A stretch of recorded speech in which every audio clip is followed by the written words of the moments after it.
What do you believe? And what do you expect your audience to believe?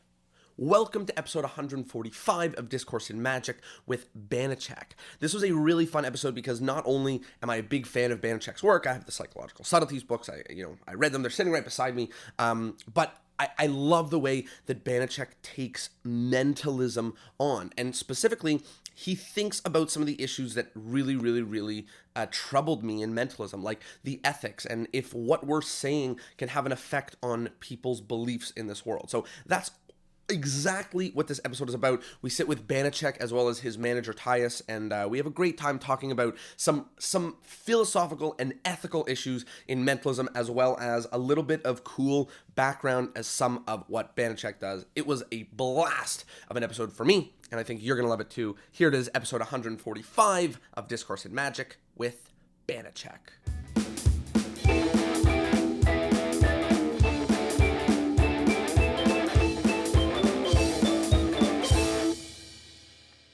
Hello, ladies and gentlemen, and welcome. My name is Jonah and I'm super excited to introduce our special guest today. We are here with someone who not only fooled scientists into believing the paranormal, but has also performed all over the world and also talks very honestly and very sincerely about what mentalism and what some of these psychological things are, and that excites me very much. We are here with the one and only Banachek. How are you? I am fantastic. Thank you very much. I have my manager with me, Tyus, as well, so I hope that's okay.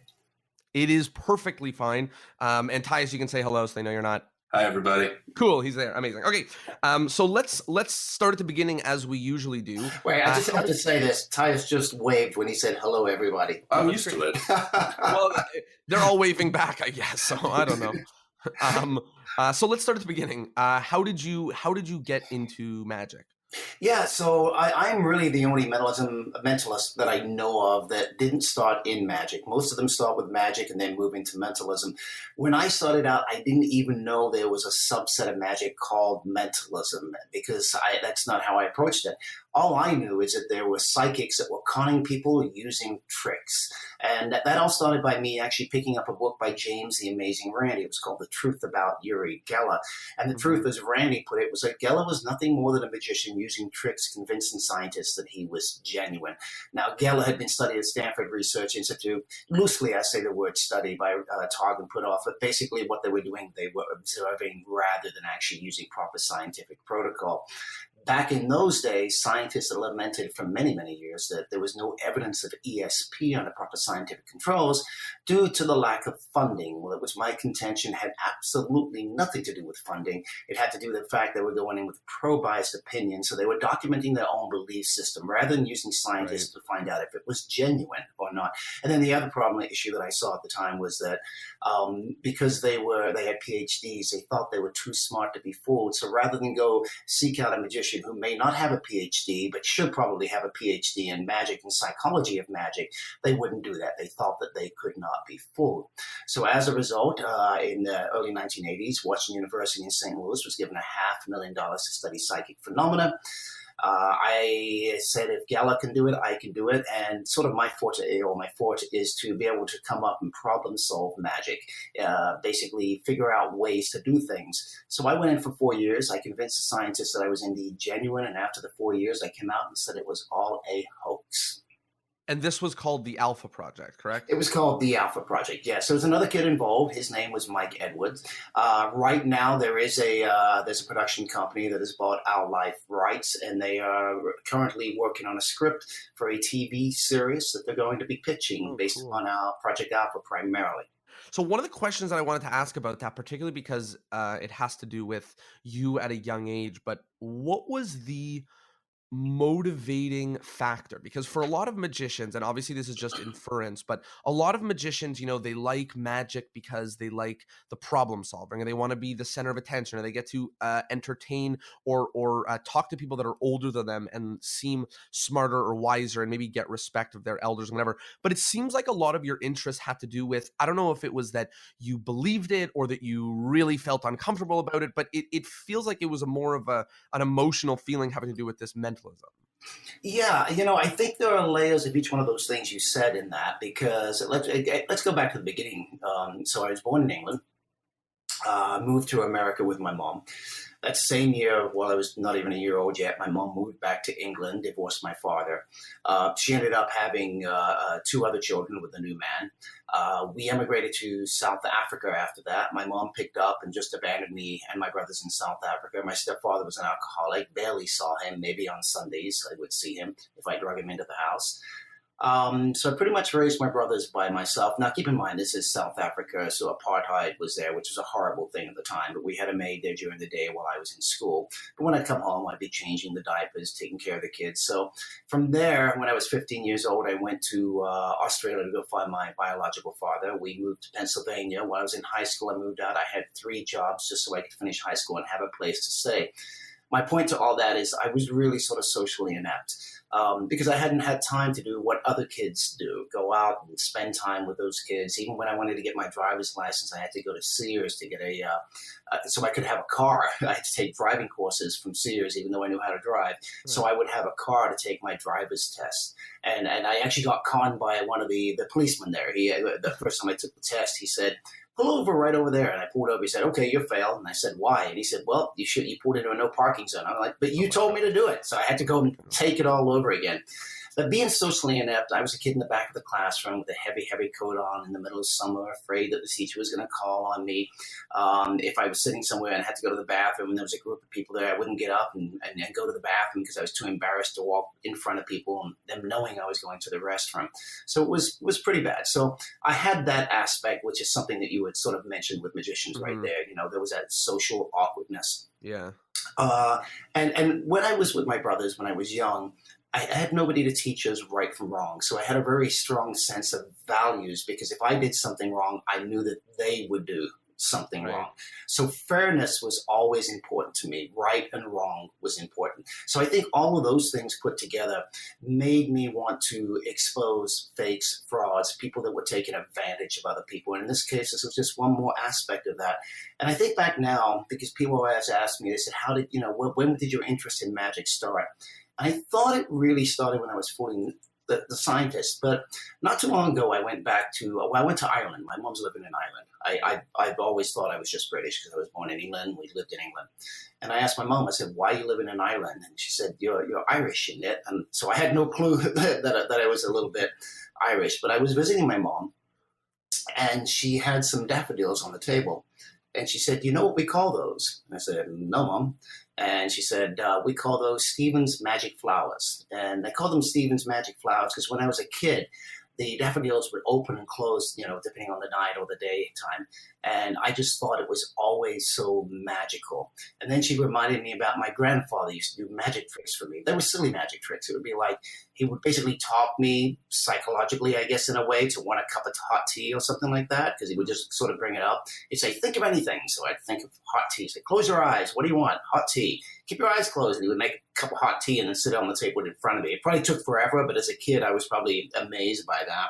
Mm-hmm. I remember a magician coming in South Africa, coming to my high school. Not my high school, my middle school. And I remember he did the silk and egg, and he actually, did the sucker part of it where he talks about cutting out a hole in the egg and putting the silk in it. And I remember going home and taking an egg and blowing the shell and getting a little silk and practicing that. And I forgot about all of those things. I also remember he did something on a blackboard where he drew a picture, and he was blindfolded, and then he had him erase it. And, it's the animal bit with the blackboard. Mm-hmm. And all the kids in the school and the teacher the next day were trying to figure out how he did. Oh, he must have heard how the chalk was moving and all these things. And I'm thinking, no, that's probably not what he did. I think he could see through the blindfold, and he just turned around quickly and got a glimpse. And it turned out years later, I was absolutely correct about that. Right. When I played soccer or when I did anything, like when I played soccer, I would think outside the box. I try to get trick methods to get the ball past the person. So you did have a problem-solving mind. It wasn't. Yeah, exactly, right? So it was already there, that idea. And I think that was part of my survival instincts as well. I think that all added to that because being a kid, I had to find new ways and think outside the box to put food on the table or create a new game with my brothers. I was very good at creating games and stuff. And it was just part of my survivalist instinct that led me naturally to the magic world.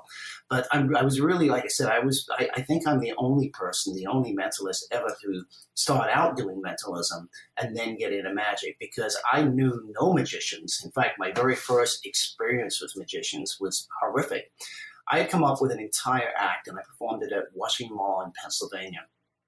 And I actually had multiple Russian roulettes. I had a Russian roulette with acid before anybody was doing anything like that. In fact, there's a stain in the Washington Mall, even though it's closed up now. I was able to sneak in there a few years ago. Mike Super told me that the stain was still there, so I had to go see for myself. But where the acid overflowed and it made a big stain on the tile.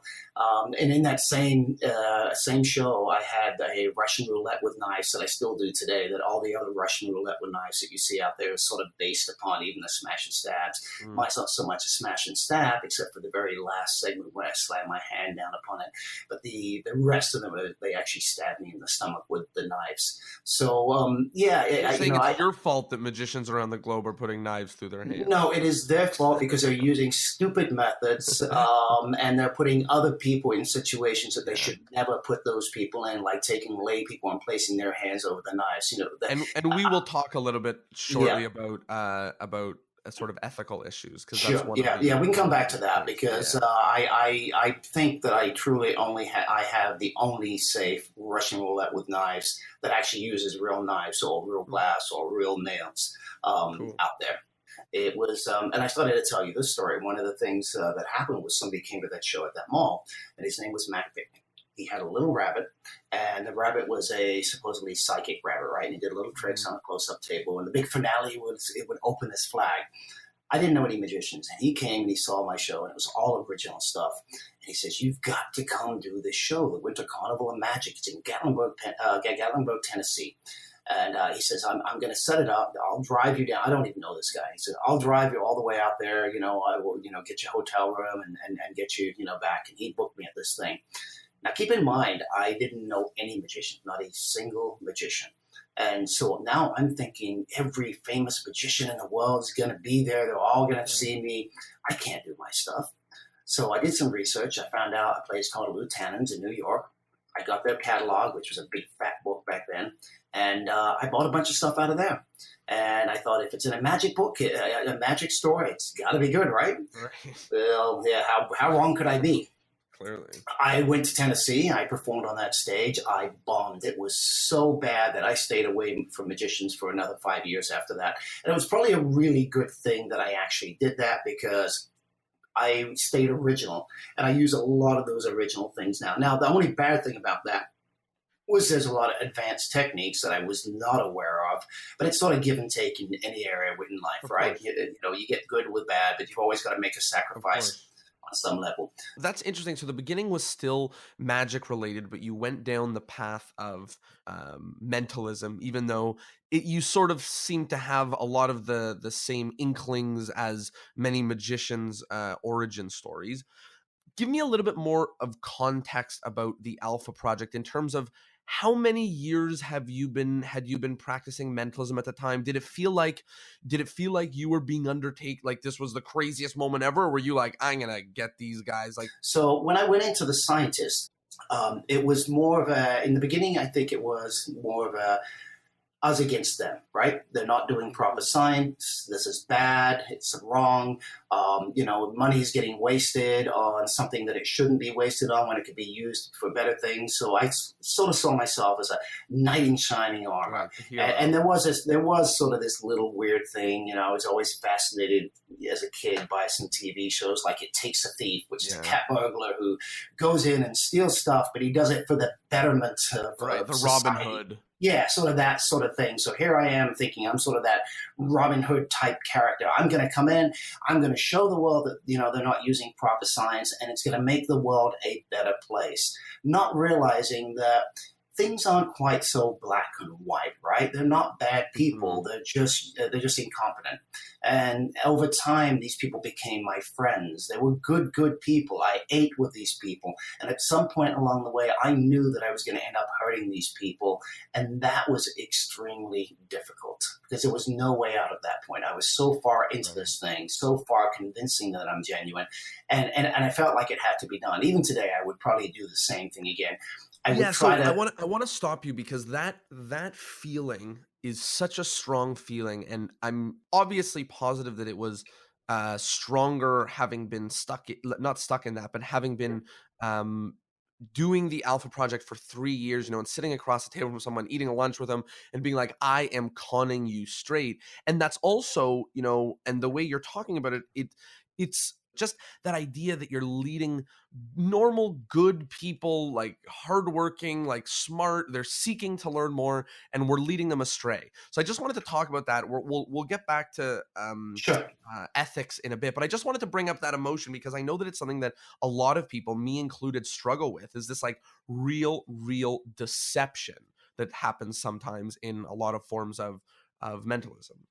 Yeah, when I started doing mentalism, Rogers had this great thing that Randy pointed out to me, which was you take your five known senses to create the illusion of a sixth sense. Right. And if you really listen to those words, it does have meaning, right? Because we do Hmm. take our five known senses, we create the illusion of a sixth sense. We do not have a sixth sense, but we create that illusion. Now, I know people are going to play semantics, so, oh, we have so many senses, but that's the Right. common phrase, right? So we know what we're talking about. Yeah, we can go off in all these other different areas and dilute what I'm trying to say. That's just plain semantics because we know exactly what I'm trying to say here. Right. We create that illusion of a sixth sense. And when people ask me what's the difference between a mentalist and a psychic, I say a psychic say they have true, genuine psychic powers. I don't have true, genuine psychic powers. I will use verbal communication, nonverbal communication, but I use a lot of magic as well with what I do. And Hmm. this is true because I do use all these different things, right? I have some effects that rely purely upon psychology. But for me to say that it's just psychology, a lie is a lie is a lie. It's just like saying Hmm. everything's NLP. And I think that there's more to this, really. And it's not just necessarily a moral thing. Well, it is in a way. This becomes moral as well, I guess, when I think about it in the back of my head. There's sort of that ethical thing, right? Of like, are we lying to the audience? Are we telling the truth? Is this just pure entertainment? And I always want to remind my audiences that this is just pure entertainment. But here's the thing. If you start saying everything you do is psychology, as I was saying, a lie is a lie is a lie, you now leave yourself open to hurting other performers, other mentalists, because somebody now has that right. A reporter has that right to come along and expose your trickery as a result for what it is. And when they expose your trickery, they're exposing the methods of other ethical performers who do not say that they're psychic, do not allude that they're psychic, do not allude that they're only using pure psychology. They're actually saying it's for the entertainment purposes only. When I started out saying, I use, psychology, I use verbal, nonverbal, magic, I would get in trouble because I would say that I'm using magic. Mentalism would say, you can't call what we do a Right. trick. And I'm like, but it is a trick. Why can't I say that? That is the actual truth. And they say, well, it cheapens our art. In the very beginning, they would start saying, well, there's no room, and there's been some famous mentalists that said this, there's no room for a fake psychic, for a fake mentalist. I'm like, I Right. don't even know what that means because as a mentalist, I am doing tricks, so I'm not quite sure. We are fake. Right. What we Right. do, the very essence of what we do, we are fake. It's just that if you're really, really good, you're duplicating what psychic phenomena would look like, and you're duplicating that emotion in the moment. And those are the key words right there, in the moment. The moment you get off stage, you need to really let people know that I'm not a psychic, because I don't think you want to open those doors for them to go in other directions. My job on Totally. stage is not to change a person's belief system, right? My job on stage is just to entertain, just like a comedian or anybody else. Now, I know there are political comedians that sometimes do convince people to go in other directions, but that's not what I feel I'm going to be doing. My Right. job is just to simply entertain. Now, a lot of mentalists will say, well, if you're doing a play, you don't stop in the middle of the play and say, I'm not really Right. So that Macbeth. was what I was gonna say. Is like if you're entertaining, Yep. couldn't you pack a stronger punch? And I'm being a little bit silly, but couldn't you pack a stronger punch if you told bigger, grander lies? Like in terms of a show, you compare. I can't think of two television shows to compare, but one Yeah. where it's really believable and one where people are like, "Oh, this is not real." If it's just a show, why not do the thing that is bullshit but might affect people more or whatever? Can I interject on that one? Yes, I, yes. so when I had a history in magic for a long time, and when Banachek and I were considering working together, he invited me to go see one of his shows. And at that point, my experience with mentalism is, I think, on par with a lot of magicians' experience with mentalism. And I always thought, well, mentalists kind of walk this really uncomfortable line where the more the audience believes what they do is real, the more likely they're going to be entertained by it or have tremendous responses by thinking it's real. And I've seen that with so many people that call themselves mentalists, and they fall into, well, are they a psychic or are they a mentalist? How good is that disclaimer? When I saw Banachek perform for the very first time, he put in a powerful disclaimer at the beginning, then he said it again, then he said it again. He continually reinforced this idea that it wasn't real, and it dawned on me that it was much more impressive to the audience that what they were seeing, they could not create a method for without thinking it was real. So every time he said, this isn't real, this is an effect, this is magic, this is psychology, or some other method to it, it was more impressive than if they had thought it was real, because their only explanation was calling it that. Yeah. So what happens there, in what my opinion is, that it takes more form of magic, which is, instead of people saying, "Did you really know my mother?" they're saying, "How could you have possibly known that?" Right? Which takes the form of magic. So instead of people leaving the show being like, "Wow, tell me what my dead grandmother thinks," they leave the show being like, "How could he have possibly known my dead grandmother's name?" I'm inferring, but I like that. But let me ask. Wait. So, on that one that you just said, it's sort of that way. But I think if you do it really, really well, okay. So this is what the way I think about it. It's like it's like a psychic impersonator. Yeah. And the way I think about it is this. And I started to say it earlier. There are people that say, and a lot of it comes from so many magicians, and I think it's really faulty. It comes from mentalists and magicians, where they say, if you're doing a play, you don't stop in the middle and say, "I'm not really Macbeth, it's really just a play." I think it's all about context, right? Because when you go see a play, you know it's a play. When you go see a regular magician on stage, you know that he's using tricks to try to fool you, and you have no clue how it's done. When you go see a mentalist for the first time, you have no real context. The context is the performer themselves. Mm-hmm. If they're performing like a mental magician, then it looks like magic, right? But if they're really, really good and they're performing and it looks like they're really psychic, they become the authoritative figure on stage. It's no different than if a neurosurgeon gets on that exact same stage, starts giving a lecture about the human brain. You very quickly start saying, okay, that guy must be a real doctor. He understands what he's talking about. He can take questions. He can answer those questions, right? So me as a mentalist on stage, I become the authoritative figure on what it is I'm presenting. If I've got a group of engineers on there and I start using their type of lingo, they're going to latch onto that because they have no explanation. Right. If I say that it's psychic, they're going to latch upon that. As with Darren Brown in his early days, when he started talking about NLP, people latched onto that and started thinking it was all NLP when it wasn't. So I feel a responsibility to remind people that it's entertainment and that it's really not real. There's going to be a whole group of people on one side that are going to come in. They're going to believe no matter what I say, they're going to believe I'm a psychic. They're going to walk out of there and say, you know what, he said he's not, but he has to. And that's because I do a good job of performing and making it look like that. There's going to be a group of skeptics on the other side. They're going to not believe no matter what I say. They're not going to believe that it's real, right? Doesn't matter. Even if I was presenting it as genuine, they're not going to believe, even though I don't. But there's this very large group in the middle that have never seen a mentalist before. Right. They see me perform, and it looks like it's psychic. Those are the people that I truly have a responsibility to remind them that I'm not trying to change their beliefs, right? Mm-hmm. Whether I'm saying this is real or not real, I'm not saying in that particular moment that all psychic phenomena is not real. And I'm not trying to convince them that I'm genuine.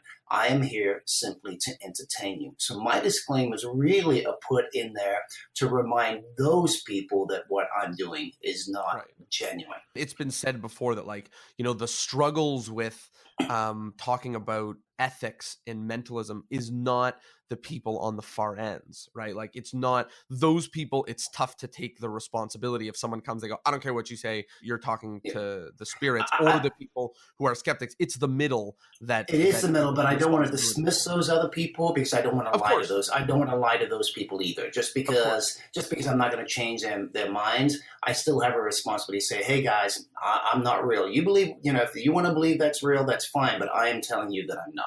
So the reason why, and this is just seeking for clarity for me, the reason why you're so upfront and clear about it being 5 senses to make it look like a 6, I would say more than I can't think of any other mentalist that I know that is so clear about it, down to, like, you know, Joe Rogan's podcast, like, interviewed straight up, and you being so clear about how things are tricks and they're not, like so unbelievable. My question is that purely for the ethical reason? Is it by any means because you think it might be stronger or more impactful to use it as a tool to break what they might think about psychics? Like, is it because it might be more powerful presentationally, or is it purely ethically that you're there to entertain and you want people to leave you know, being more informed about the world and not less informed about the world? So the honest answer on that is that, yeah, it's an ethical thing, right? For me, it's more of a selfish thing for me of saying, you know, telling the truth and being ethical because I have a strong sense of ethics. But in a good way, I also think just naturally it happened that I have found out that if you're really, really good at this stuff, and if you can tell somebody that it's not real and then it comes off looking real, there's a certain amount of enjoyment that I get out of that myself, right? Because it's like, oh, wow, I can still, even though I tell them it's not. I think a lot of people get into mentalism in the early days, and they can't really convince people. They can't get that astonishment from people. It's kind of like, okay, I'm going a little bit all over the place here. Let's go back to if you go see a hypnotist, you're already sort of pre-hypnotized, right? In a way, you know what to expect, and so a lot of people come to the show, and they're immediately going to go into that sort of that hypnotic kind of state that they talk about. Right? They're ready. They're primed. They're ready for that. I think with mentalism as well, if they know they're going to go see a mind read, they kind of expect what to see. They're going to get their minds read. And so if you're not really that good at it, you can get away. I remember in the early days, I saw Uri Geller, right? When I was doing Project Alpha. And it was a room full of believers. Like, everybody in the room believed, except for me and Mike Edwards and Randy, who was in there in disguise. But everybody else there was believers. And I saw Geller get away with things that, not just because I was a magician I detected it, it was just so blatantly, obvious what he was doing. You know, he's holding up a big board and he's putting his head down so he can't see, but he's obviously turning more and more so he can see behind him and see what the guy's writing on the blackboard. You know, he puts a bent spoon into a kid's hand and has him cover it with their hand. It was so obvious. And I keep thinking to myself, doesn't anybody see this? But nobody saw it because it's a room full of believers. So I think that sort of goes to a lot of performers when they start out doing mentalism. They kind of need people to believe to get away with it. So you like the hit of saying, like, don't believe me, I'm gonna fool you anyways. I kind of do. Yeah, I kind of think it's exciting for me. It makes it exciting. It's also the thing of why people say to me, they say, Banachek, why don't you teach a parapsychologist how to do the tricks? Wouldn't that be better? And I always tell them no, because I'll be setting them up for failure. Look, I have probably about 6 to 7 ways to bend a key. Right. If I teach you one method, you're going to think you know how it's done. Somebody else comes along with a completely different method that fools you. You're going to go, well, this guy must be really, really be psychic. They're much better off consulting somebody like me to come in and take a look, because we sort of understand the psychology. We know that what that little glance look, is. We know how the people misdirect. We see that psychology. We see the body movement. We understand the muscle textures at that particular moment, how they're going to get away with that trickery, because it's so much more complicated than simply the trick itself. There's a few different things I want to touch on there. The first thing is something that someone told me many years ago, and it's worth repeating it here as a context. So, if you're ever working on a new piece of magic and you want to know if it's actually fooling, go up to a stranger and say, I am going to show you something and I'm going to fool you so bad. Like, I'm going to do a magic trick and I'm going to prove that I am smart and you are stupid. If you say that and then do the trick, and you still get they still don't know how you did it, then it's a good method. And obviously I'm being a little bit silly, but it has a lot to do with what you're saying, where it's like, these things are not real. You can go ahead and try to catch me, you won't find anything, but it's not real. And being able to pull that off time and time again is a testament to the strength of the tricks and illusions and whatever it is, to be able to say, like, this is not real. I am using trickery, sleight of hand, I'm using psychology. Anyways, who wants to come up here and try? Right? I think if you're doing it time and time again, yes, and you're convincing people that, and it's working every single time. But a lot of times that's going to depend upon the psychology of that particular person themselves. Are they a forceful person? Are they going to be true to you, or are they going to be shy and just step away from it? Or do they like confrontation? Do they not like confrontation? You have to take all those things into the thought process with that. But I think overall that is probably a very just way of approaching it. Yeah. It's also a little bit of that nasty magic thing, right? Of like, hey, you're an idiot and I just fooled you, kind of thing. I think you have to be careful with that. Totally, I agree. And like, obviously, I don't think anyone should present anything that says I'm smart and you're stupid. But it does, telling people that you're about to do something and it is a trick, and that they can, that there's a secret, does allow, some of the time, like you just said, allow them to open their eyes and look for it. And the ability to still fool them is interesting. Okay, so I wanted to talk a little bit more about the ethics aspects of it, because to me, I always feel like as a magician, I get to be, or I am more angry about mediums and psychics and faith healers than the rest of the world might be. And I've always struggled to put it in words, something about the fact that, like, I deceive people, but for good, or that, like, I'm not trying to convince someone of something that will have a negative effect on their life. It's more of entertainment. But can you talk a little bit about some of these pseudosciences and what the crossover is for magicians?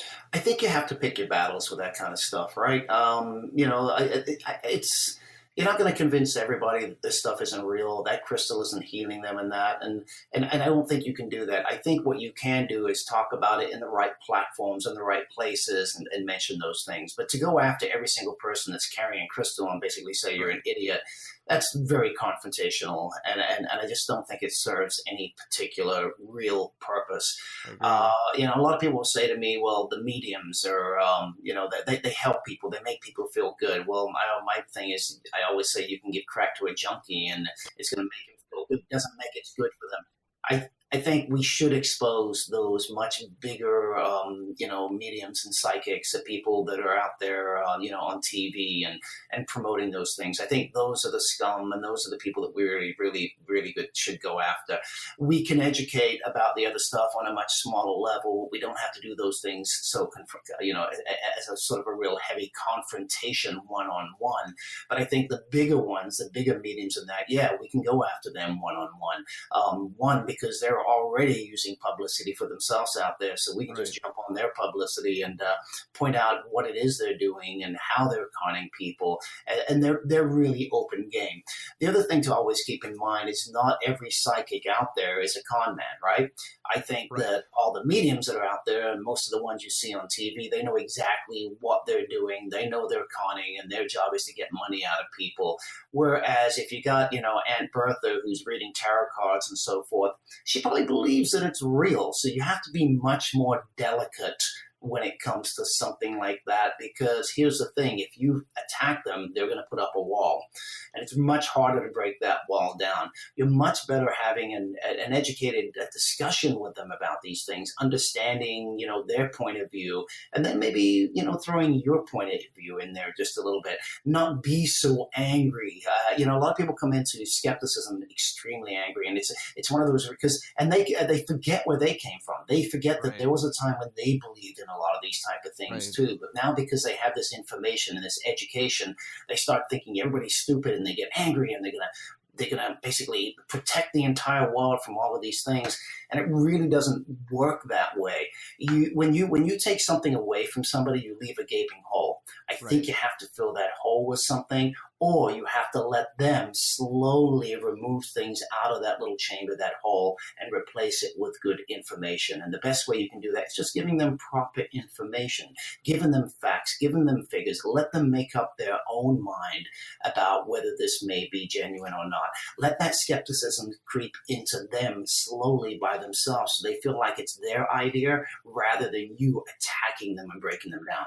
And first of all, I agree with you, and it's quite challenging. And anybody who is a skeptic and has spoke to someone else about their views or beliefs has understood that. Yeah, I mean, if someone has certain beliefs, it's super challenging to sway those. I wanted to ask sort of about how bad certain things are, and like if you have a friend who does tarot cards for their family, like is that a kind of thing that, and I'm not saying you, I'm saying one, is that a kind of thing that one should find the right way to talk to them about it so they stop spreading lies, or is the kind of thing where you go, no harm, no foul, if you want to believe in the spirit of the cards, then like good on you. Like what how do you think about this thing? And then do you think that anybody, like as magicians, or as anybody, we should speak up, or just sort of to each their own? I usually, if it's somebody that's close to me or something like that, or somebody that's close to somebody, I'll give them a little bit of education about why these things can't work, why they cannot possibly work. That, hey, yeah, maybe it's fun for entertainment purposes, but keep in mind that it's entertainment. Don't base any life decisions upon what they tell you, and reminding them that from a psychological point of view, it's really easy to get caught up in that. I'll tell them the story of my friend Ray Hyman, who who was a skeptic and got into doing tarot cards, and as he was doing tarot, he thought it would be funny because he would talk about them and everything and tell people that they weren't real.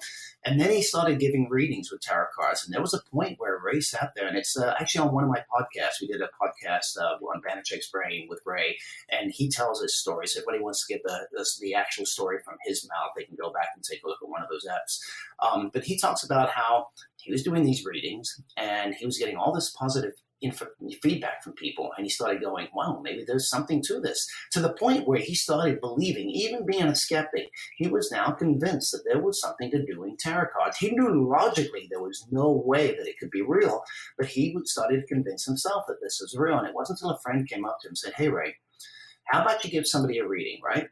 Remember that reading, and then for the next 10 readings that you do, use that exact same reading and give it to other people. Just misread the cards, right? Just misread the cards, but use that same reading.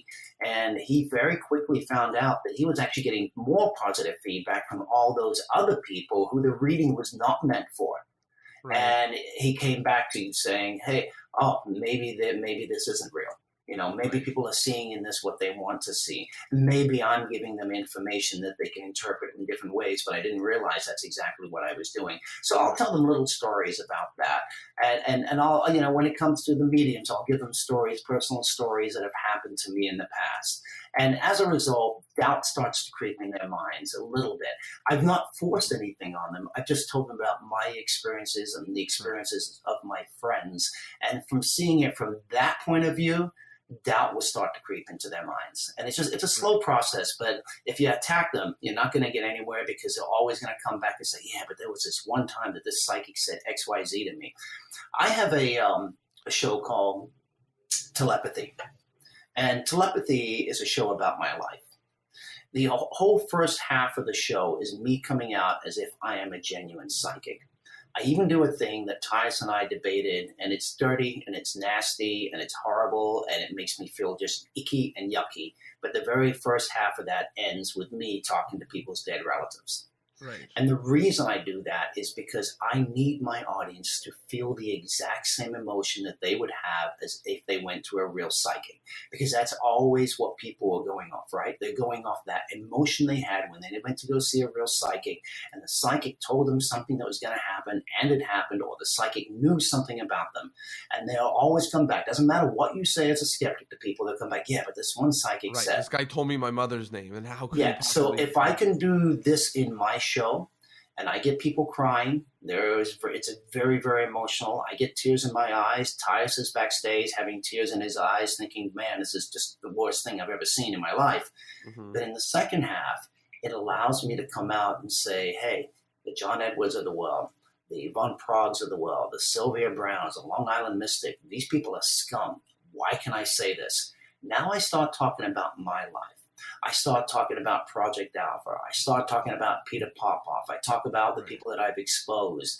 And now they're willing to listen to me because they want an explanation in a way of what it was that I just did. I'm not going to give them an explanation of those things, but I want them to know they can be fooled. And I end it with, hey, I'm not trying to change your beliefs. I just want you to know that you can believe in anything you want so long as you're not hurting anybody else. Right. But always remember, whatever belief you have, there's always a wolf in sheep's clothing willing to take advantage of you. So don't believe blindly. I don't like the word skeptic or skepticism because it seems negative.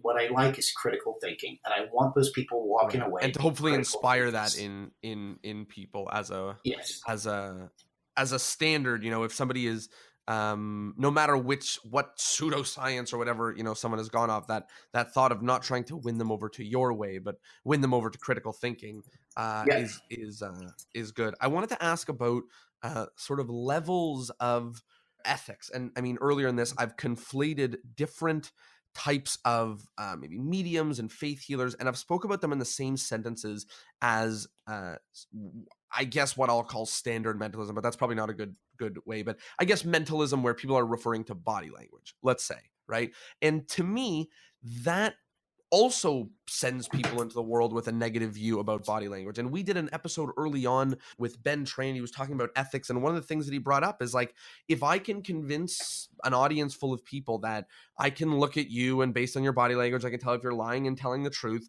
and one of those people in the audience is a lawyer, she might think that she can bring someone in like that to a courtroom, to see, or whatever, right? So you really can be, not you specifically, one really can be putting falsehoods into the world that can actually have a negative effect by doing something that doesn't refer to the spirit realm or ghosts or goblins. I can tell your body language by the shape of your face and I can know what cards you're thinking, but I can actually put negativity into the world. Do you think that it's just as bad? It's not as bad? Do you think what's your feeling on that?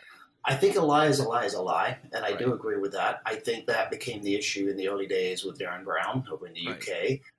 People started thinking they could take these really expensive NLP courses and they'd be able to do what he does and tell if somebody was lying or telling the truth, and that just simply does not work, cannot work, will never work. That's why there was an exposure piece written about him, which hurts other magicians and other mentalists. Right. So you have to be very careful about that. I have no problem with people using that as sort of a presentation, right?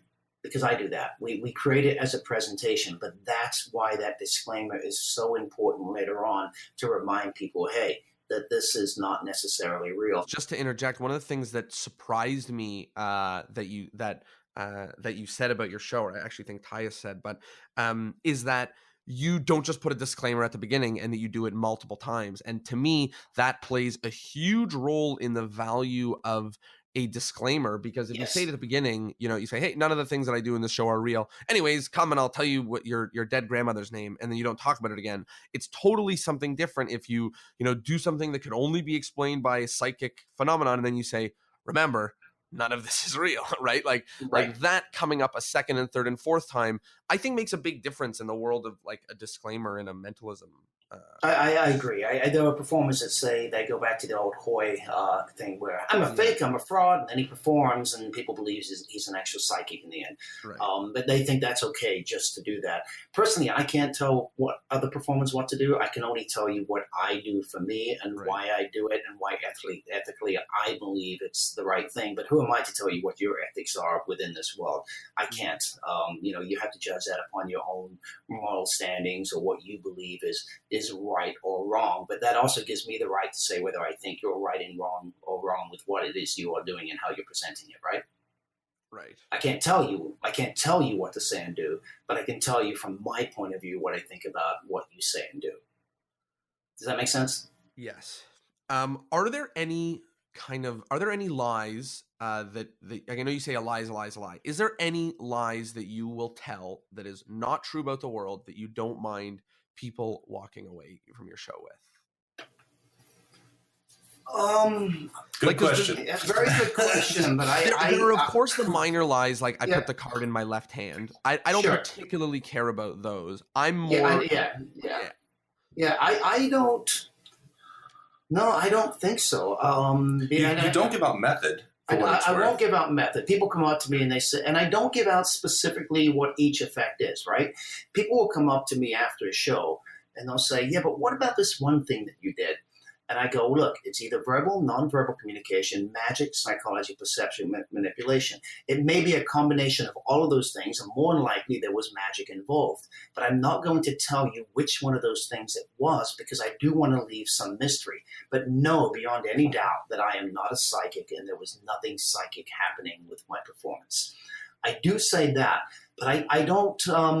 I'm trying to think. I don't think there's anything specific where I want people to walk away with, believing a lie, right, Tyus? Well, one thing that we've seen, we poll our audiences, we do surveys and stuff. Oh, so rather than saying what he's willing to walk away with and maintain as being a lie, I think one of the interesting factors is that a lot of people in the audience will walk away and say, well, hey, it really resonated with me where you debunked psychics and then you went into power balance bracelets, but the thing you did about the reverend with the earpiece, that one, well, I don't believe in that. It's not that Banachek isn't willing to disclose something, but oftentimes the audience isn't willing to accept certain things. It seemed that most people would walk away with one thing they're holding on to, regardless of it all. One of the things about magic and mentalism and performance that I like to hope is that you leave your audience better off than when you found them, right? Sure. At the very least, not worse off. But I like to think that not neutral, right? When you were talking about your act and particularly how you debunk multiple different things, I think about being an audience member who comes to the show and they leave better off, but more specifically, they leave having actually learned something, even though you're not giving away the secrets. I was just going to say, it's interesting that you just said that people still leave with that you aren't able to cap all of the beliefs, right? Every time someone leaves still with something that you tried to debunk for them, probably did quite clearly, but they weren't willing to. I don't think you can do that in a 2-hour show, that you can actually cover every single one of those things in such great detail, and still be entertaining when I'm covering so many things, because the show is really about my life. It's not necessarily about those particular things, even though I've exposed those things and it comes in there naturally. One of the things, and it's great that you say that, having people walk away educated.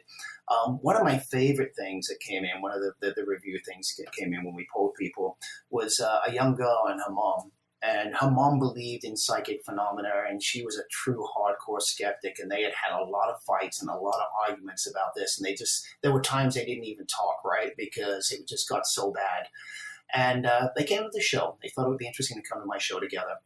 And that whole first half, the mom was telling the daughter, yeah, look, see, I told you it was real. And the daughter was going, man, I've never seen anything like this. I guess maybe mom's right. Right.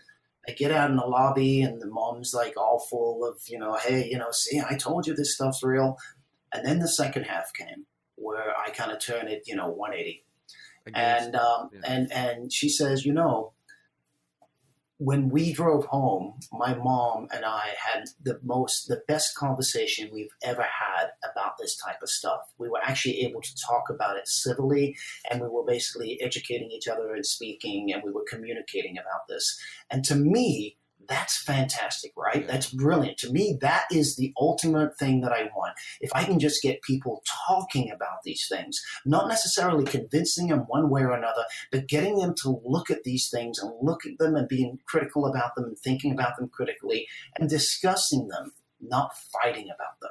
One of the things that you've made clear is not that you're trying to win them over to your side of the argument, but that you're trying to convince them to tend towards a more logical way of thinking and potentially a more safe way of thinking. Like if somebody won't ditch their beliefs on tarot cards, maybe they will understand that they shouldn't push that on other people. I'm hypothesizing, but I'm saying that it's great that these people were able to converse and have a logical conversation that wasn't, the daughter saying, look, look what me and Banachek both agree that this is not true, right? Like, which is great, which is way better than people leaving the show and all the believers leaving unhappy and all of the non-believers leaving fulfilled. Right. I agree. Yeah, because my job is to entertain. My job that's my job. Ultimately, my job is to entertain. I mean, you give a pretty powerful message at the end saying, I'm not here to tell you what to believe. Right. Just that people are there to take advantage of you based off of the beliefs you have. And nobody can argue with that. Yeah. Mm-hmm. They can just be more aware. Let's change gears and talk a little bit about the $1 million challenge, and particularly, I want to know if there's anything. First of all, how many? I know you operated them for a long time. How many challenges did you watch over? Or okay, so we would have one every year at TAM. There were other times we would have challenges, and some of them I wouldn't be there, conducting. They were done at the JREF.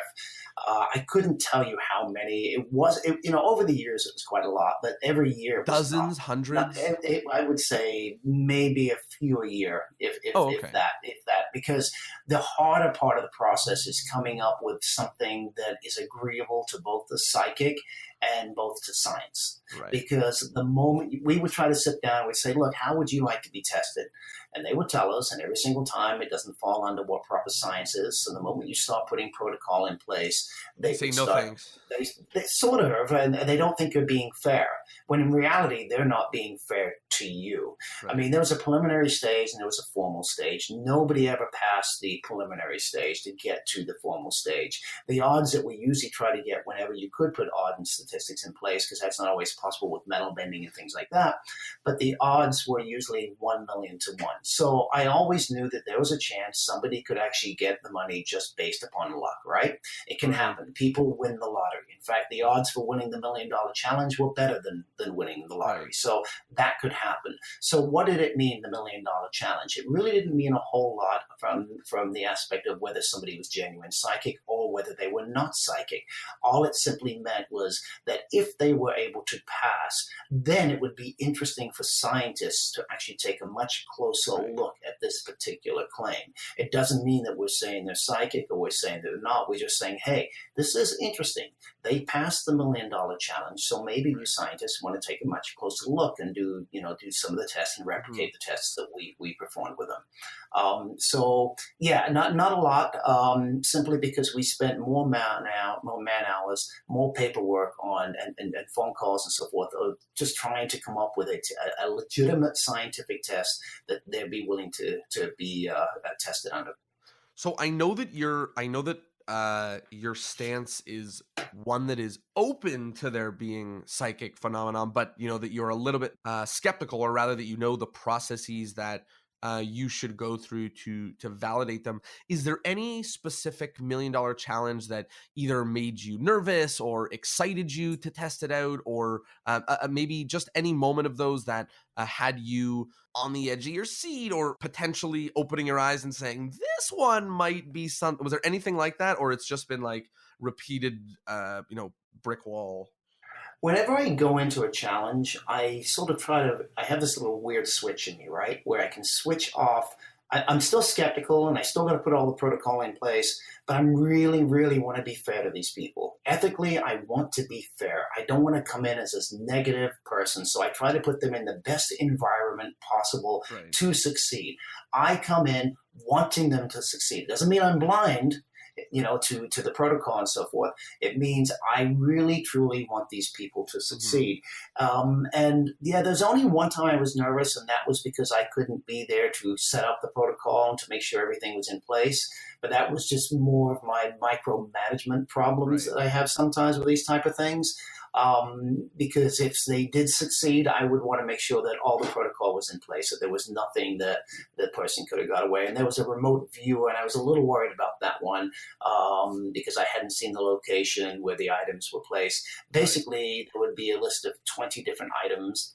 I think it was 20, it might have been more, I don't remember the number now. And he would have a picture of each one of those items, and one of them would be placed in an empty room that was locked, and he would remote view and tell you what that item was, right? Right. So he would have had to repeat it multiple times, of course, in order to get up to the million, one in a million. And I was a little bit nervous about that one because it was done at a hotel, and I didn't know what the walls were like or what his access might be able to be on off hours and so forth.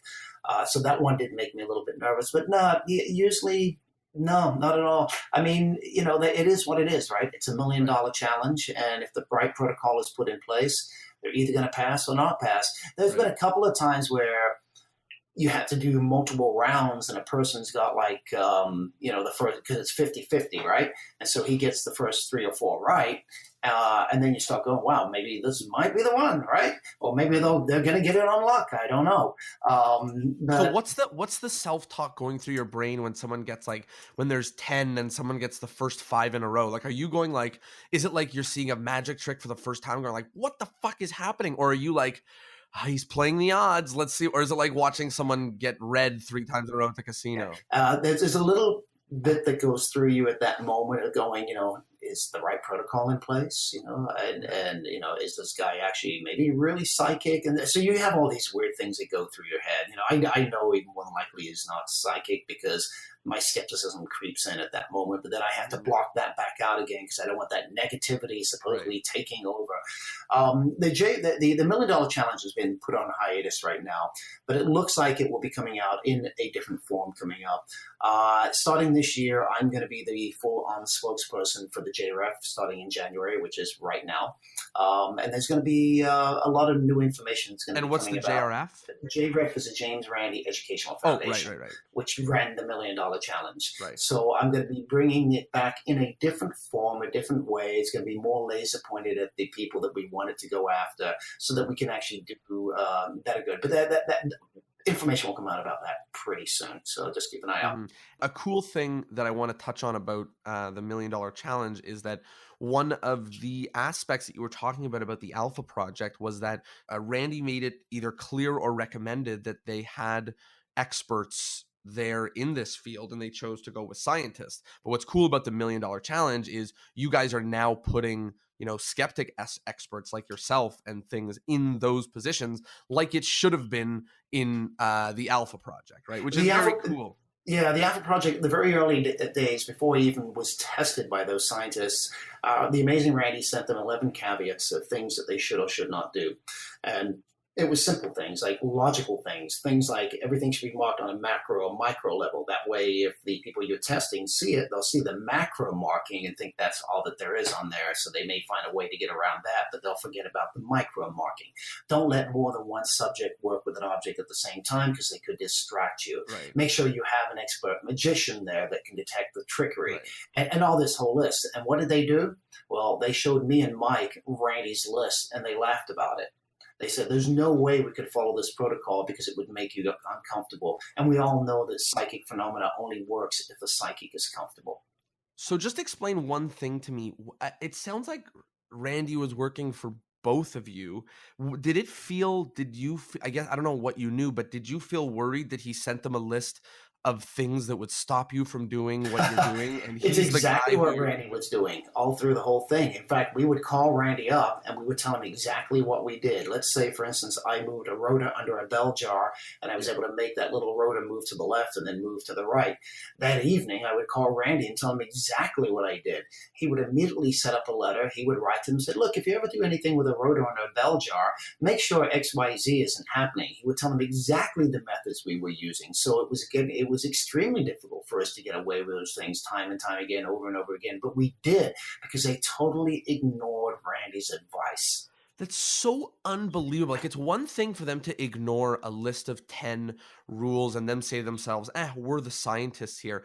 But it's another for them to continuously have recommendations for the exact experiments that they were trying and ignore those time and time again. Why do you think that is? Well, isn't that the amazing story of the Alpha Project? It's not that the scientists were fooled. It's that any of us can be fooled.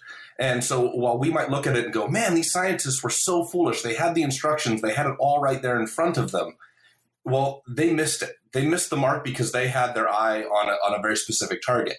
And the moral of that is that any of us are capable of that exact same mistake in our life. And the only way for us to overcome that is to stay diligent on a regular basis. Yeah.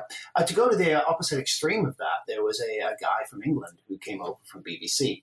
He was shooting a documentary, and he had heard about, Mike and I and another kid by the name of Masawaki Kyoto from Japan. Masawaki Kyoto was a kid who could twist spoons and so forth.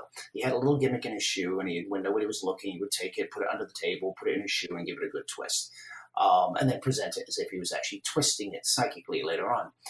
So this producer went to Randy and said, hey, what would convince you that this is real? Randy gave him the exact same 11 caveats that I mentioned a minute ago. He said, if you follow every single one of those and they can still perform, then I would be maybe convinced I'd want to take a much closer look. So the BBC producer took that list. He taped with Mike and I and Masawaki Kyoto all day long.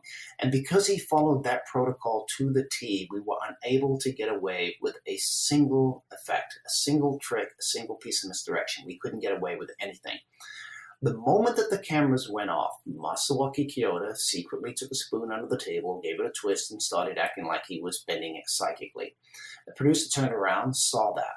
He had a complete mental breakdown. I mean, started screaming, yelling that Randy was the devil. He should never listen to Randy. He would have got this on tape if it hadn't been for Randy, because all the cameras were shut down now. And so there was no way he was getting it in that moment. I had to spend the night with his assistant, Dee Clayton, in her room all night long, because he was calling her every 5 minutes on the phone, screaming and ranting about the amazing Randy. So that's sort of the extreme opposite, right? That's somebody who followed Randy's protocol and then wished that he hadn't followed Randy's protocol, because if he hadn't followed that protocol, we would have been comfortable. He would have got this bend on tape. I wanted to talk to you a little bit about working on Chris Angel's show, and also I know you've worked with other magicians as well. Penn and Teller's Bullet Catch, is that yours? Yes. Okay, cool. Yep. Well, I have to say the method is mine. The presentation is all Penn and Teller. Right. What's interesting is that as a mentalist and going at it with some of the background that you have, which is of like debunking and of, pseudoscience and fooling people so much so that they think it's science, what sort of role did that background play in creating magic? Do you think that it made you have to make things more believable because of your work at Mac Labs, or do you think you have a problem-solving brain the way that other magicians do? Maybe yours is stronger because of your background. With the believability factor, I've always thought that you should always make magic look as believable as possible. It's not a good trick if it doesn't look real, right? I mean, that's the whole point of it. People used to ask me back in the day, did Copperfield really make the Statue of Liberty disappear because it looked so real? Well, it's not a good trick if it doesn't look real. The difference between what I do and what magicians do, and when I create magic for people, the difference is that, like Chris Angel, let's say, I don't know, David Copperfield does magic with beautiful women. Chris Angel does, incredible, shocking magic, and revolutionary magic. You got Penn and Teller that do magic with, boxes and interesting things with a whole political story behind it and meaningful magic. I do magic with information. That's the only difference. I don't do lions, tigers, beautiful women boxes. I do magic with information, and that's what makes me a mentalist. Now, can I create magic? Yes, I definitely create magic. I create a lot of magic. I did over 100 episodes of television with Chris Angel. We would sit in a room and we would come up with over 300 tricks every season that we wanted to perform. And then we would know the hardest part was coming up with the presentation. How are we going to present this? What is it that we want to do? And then I would sit for 2 weeks and come up with methods for those things. Chris came up with methods as well, and other people that we use as consultants came up with methods. And we had 2 weeks to do that. And quite often we were figuring out how we were going to do things in that day. Keep in mind that we were shooting 1.5 shows a week. Compare that to, say, like David Blaine, who would have 6 months to a year to shoot a special. We were shooting 1.5 shows every single week, and over 100 episodes of magic. That's a lot of magic. Oh, yes. So a lot of the approach was methods primarily and problem solving. Yeah, primarily it's the method. How are we going to do that? And sometimes that's restricted upon the environment that we're going to perform it in. We'd get to a location, go, okay, we can't use the method we were going to use because of X, Y, Z, so let's go ahead and use this other method. I always try to have a method for how we were going to perform things, right? Not stooging things, but everybody had to be fooled. They had to be fooled on some level. They might be fooled a little bit differently than the people at home might be fooled, but they were going to be fooled on some level. Right. I when it comes to the editing process, and I'll talk just briefly on that because I don't want to give too much away because it's not my place to do that because it's not my show. When we're talking about Chris Angel and stuff like that. Keep in mind, every single episode was 22 minutes, first of all, right? So you had 22 minutes and we had to perform 3 to 4 tricks, maybe one big ace stunt as well. And quite often Chris would come out and the presentation that he would be doing with people and talking to them and getting to know them and performing the effect would be 25 minutes in itself. So as a result, we had to edit. We had to edit it down. And in this MTV generation, it's not a bad thing to edit things down so they move along pretty fast. I also, sometimes you shoot something and then you look and methodology may be exposed. Here you have a tiny little screen, right? If I'm performing a top change, for you as a regular human being without a television camera on me, I can look you in your eye at the right moment. I can misdirect you and I can get away with even a sloppy top change if I wanted to. But if you do that on a television screen, even the most simplest and the most perfect top change, that movement's going to probably be seen, right? Of course. I'll give you another example of why I would edit then. Because I want to cut that method out. Why should the people at home experience something that the people there didn't experience? Johnny Ace Palmer went and won FISM with the cups and balls using the little chicks. Yeah. He did another television show, which was a one-camera shot coming down from slightly above, and you could see every single load. But I can guarantee you not a single person in that audience saw the load when they were there. Why should the people at home have the experience of the exposure method when the people there didn't? So I have no problem cutting out the method if you have to do that to make the magic look the same way that it does to the people that were witnessing it there. It's interesting. It's interesting because my thought on it was always that you're trying to get the people at home to experience something better, but it's interesting that you are trying to make the people at home experience the same thing. No, not always. Sometimes I want the people at home to experience something better. I have no problem with that. It's promoting the art of magic. You use the medium, right? I mean, television is a medium. Use that medium and use it to its fullest.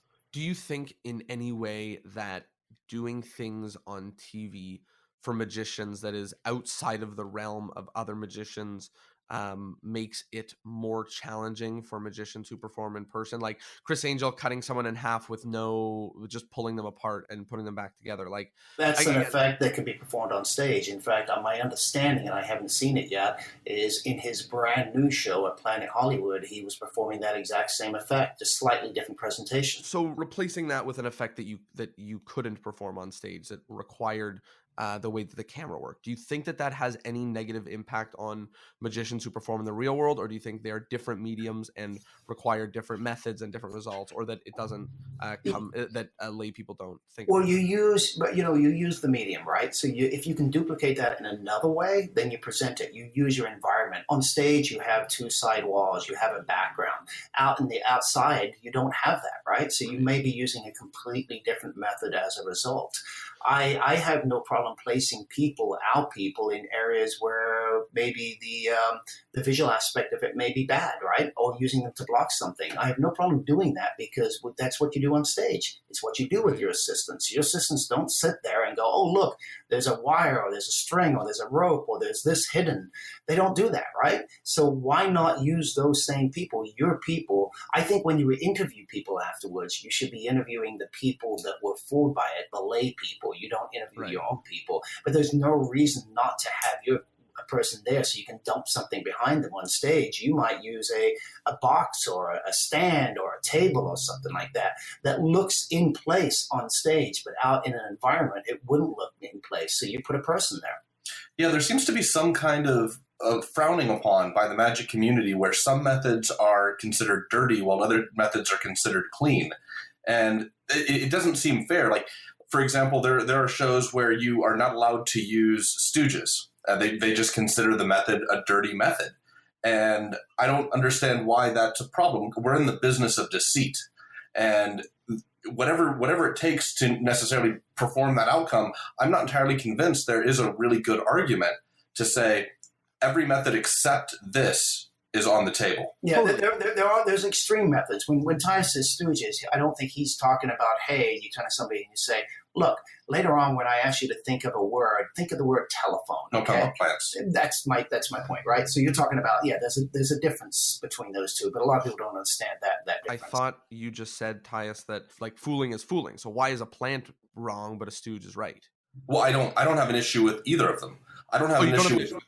Yeah, I don't have an issue with any particular method, provided that it helps get the routine to the end point, which its entire goal is to entertain, maybe educate, maybe enlighten, whatever that is, whatever that goal is. I don't see why, as a community, magicians seem to say, well, it's not okay if you're using, let's say, chroma keying, right? Like, that's massively frowned upon. Oh, they're using visual effects. Well, Houdini in 1921 opened up a movie studio specifically because he liked movie effects.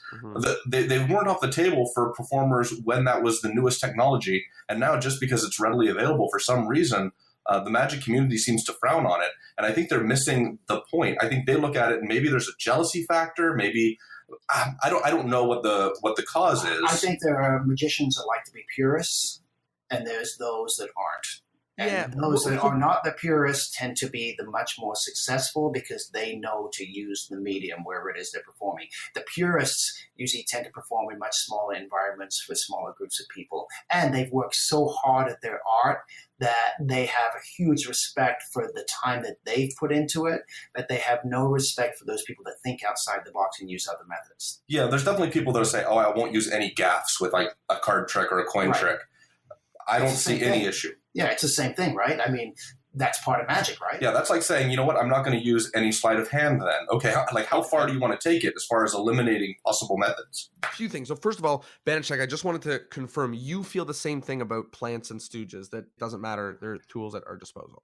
I would never tell somebody if I was shooting a TV show or I was doing, something like that, or in my regular show, I would never go to the point of saying, look, when I ask you to think of a word, I just want you to think of the word telephone. I would make sure that somehow maybe I pre-showed the word telephone on that person so they have no clue how I know what word. I want everybody to have an effect.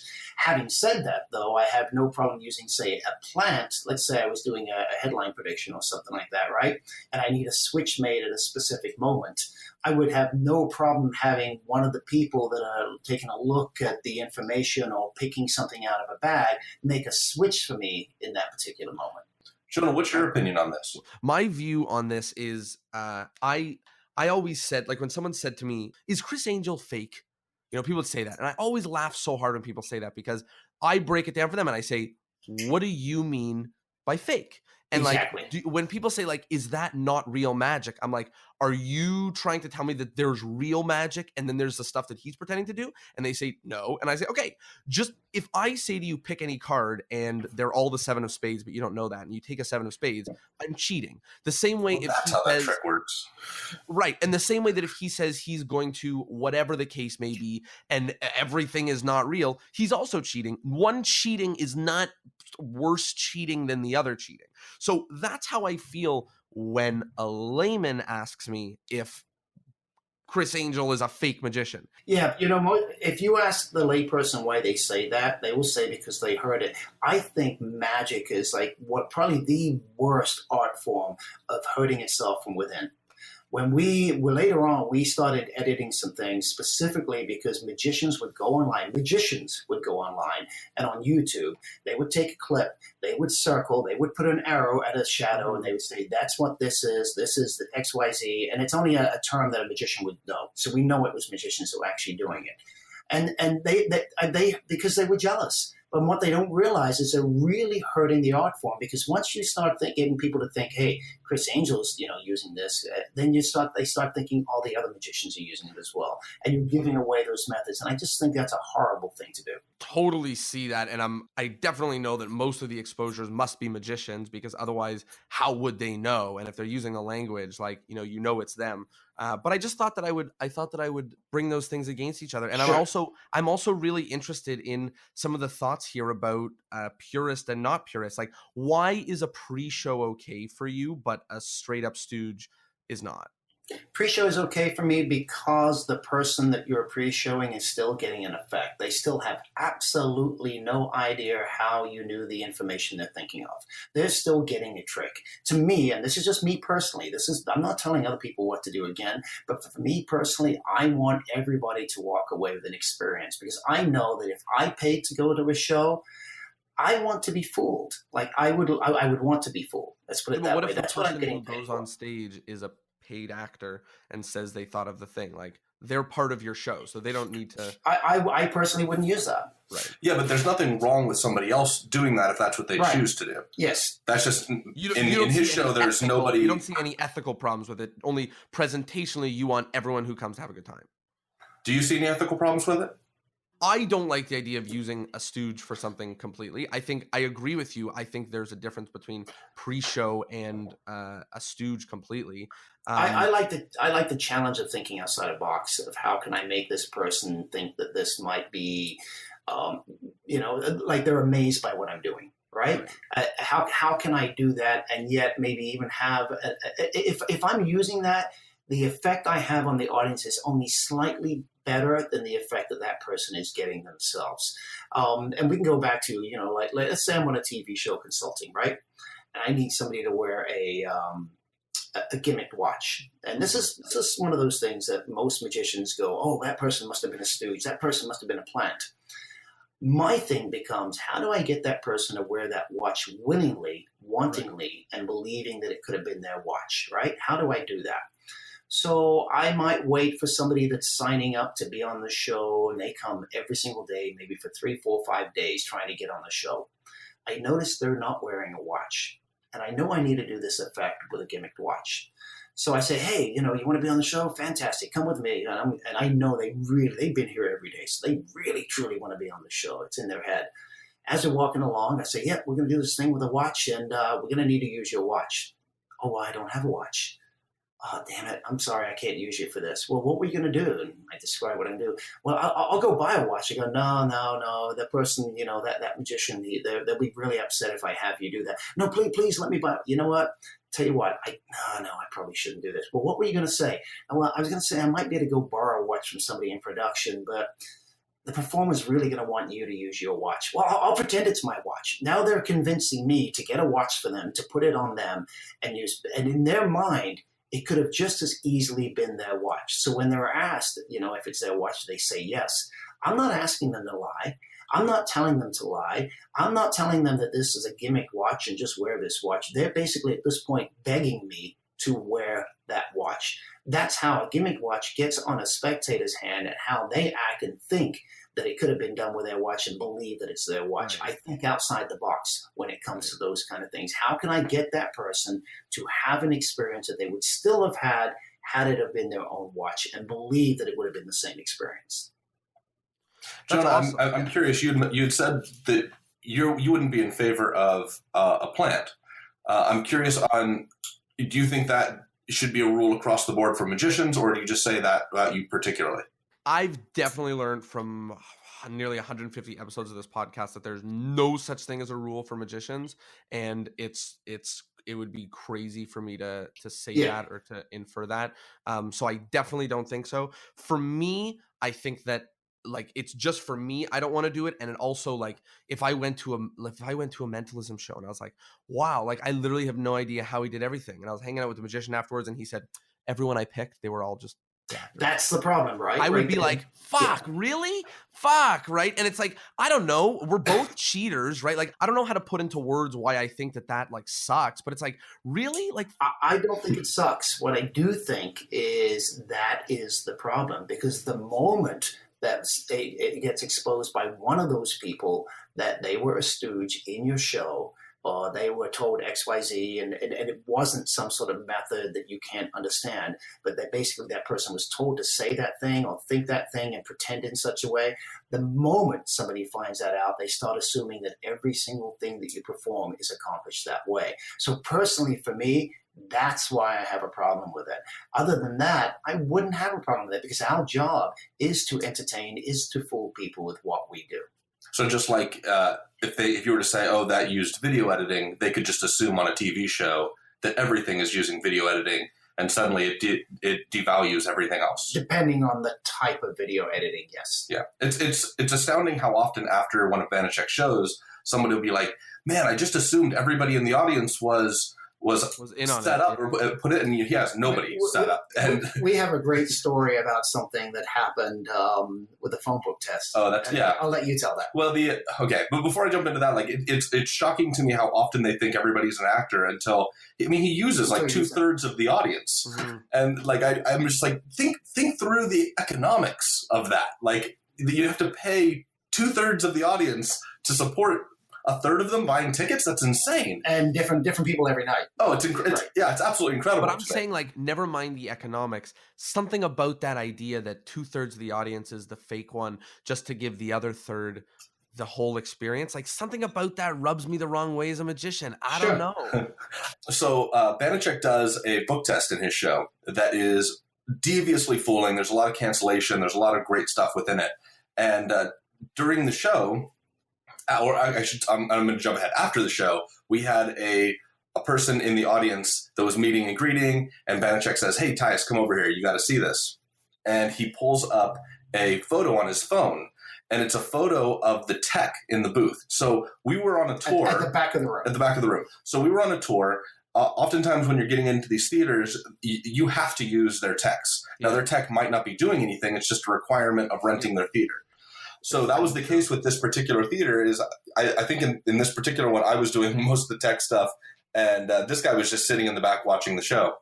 And he does part of the book test is he's got a book in the middle of the audience. And the guy opens the page, and Banachek obviously knows a lot of stuff of what's going on. Well, the photo that this guy had captured on his phone was the tech in the booth with binoculars looking down at the book. So what had happened was the tech had seen the show the first night and was like, I have no idea how that's possible. I'm bringing binoculars. Yeah, so he brought binoculars. This guy, the man in the audience, turns around to watch the man with the book in the audience, looks up and sees the tech with binoculars, takes a photo of him, and goes, that must be how he's doing it. He's getting a transmission from this guy who's staring down at it. And we're sitting there talking to this guy after the show, just being like, yeah, there's absolutely nothing we can say that's going to convince you that that's not how this was done. Right. But yeah, you got us kinda. It's just not how it works. Yeah, well, it's like if people can find any method, then that's the method, whether or not it was your method. Like, yeah, it's exactly. A method, so it's no longer fooling. There's a bunch of wrap up questions, but I just wanted to touch on one thing that I thought was super interesting to watch, which was the interview that you recently did with Joe Rogan, and particularly the question that I have is there a worse audience member than one-on-one Joe Rogan after you spend 2 hours explaining, like, is there a worse situation to be in than sitting for 2 hours explaining that everything you do is not real and then being like, okay, now I'm going to do it against Joe Rogan? Like, yes and no. I part of the problem was there was this huge table between me and Joe. If I could have been closer to Joe, things would have been a little bit different at the very end. The whole interview, everything in that was great, fantastic. And the effects and stuff were fantastic, and all of it was. But as a magician, I was me like, no. Yeah, well, that's just Joe, and I ran into that. We ran into that when I did the TV show a little bit. It was just different because I was standing next to him. I could control him. Right. When you perform mentalism, usually you want to have a lot of control. There was so little area for me to be able to control that. So, at first it was like, damn it, maybe I should have not done anything on that show because of the situation, the way it was.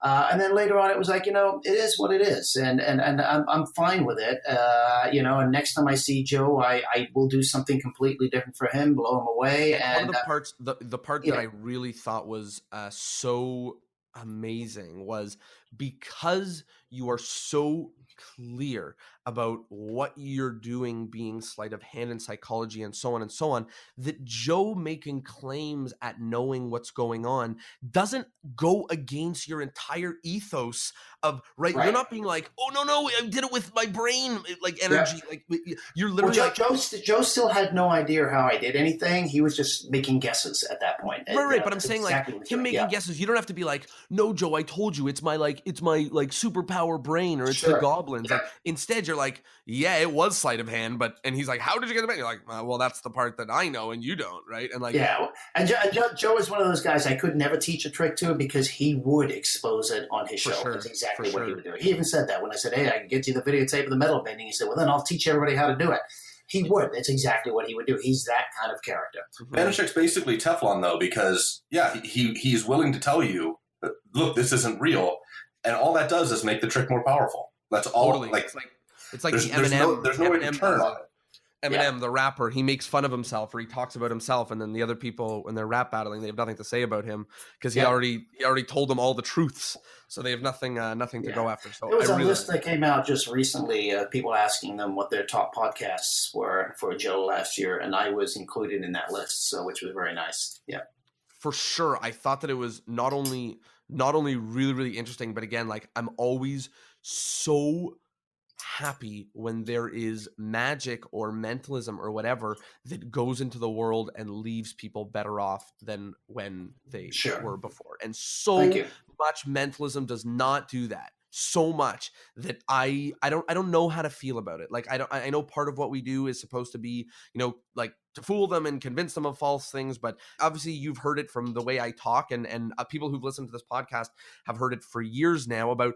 something about leading people astray does rub me the wrong way. So I really admire that you perform some incredible feats and do not lead people astray. And you do it in the area that is mentalism, which is one that usually poses a lot of challenges in that. I appreciate that because it's been not an easy ride. As I said at the early days, people used to say there's no place for a fake mentalist. And then when I was getting all the accolades and awards in the college market, people started saying, well, Banachek's the exception. And my attitude was, wait, why am I the exception? It's just that other people haven't accepted that.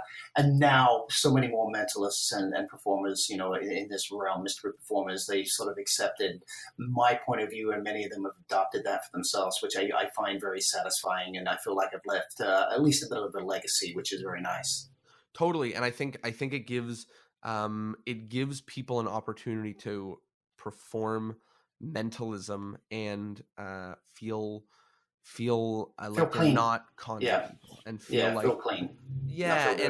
And that someone can leave with information about the world, or smarter and more knowledgeable. And that's always such a challenge with magic specifically, because you're presenting things that aren't real. So to put it together in a way that's, you're not just telling a story of an old magician who shuffled the cards face up to face down, but you're allowing them to learn something or know something or be better off or whatever, is a really, really big challenge. So that is really, really cool. So the last thing that I wanted to ask you about, or actually there's two left, but the first of the last two things is being buried alive, which is something that I personally am not a big fan of danger. I like safety first. And I would love to hear a little bit about the background of it. Yeah, well, I think the thing about anything dangerous, and even Harry Houdini knew this, there is always an X factor when you do dangerous things, but it's the illusion of danger, right? That's what I think people miss, and I think that becomes the same thing when it comes to the smash and stab or knife roulettes and things like that.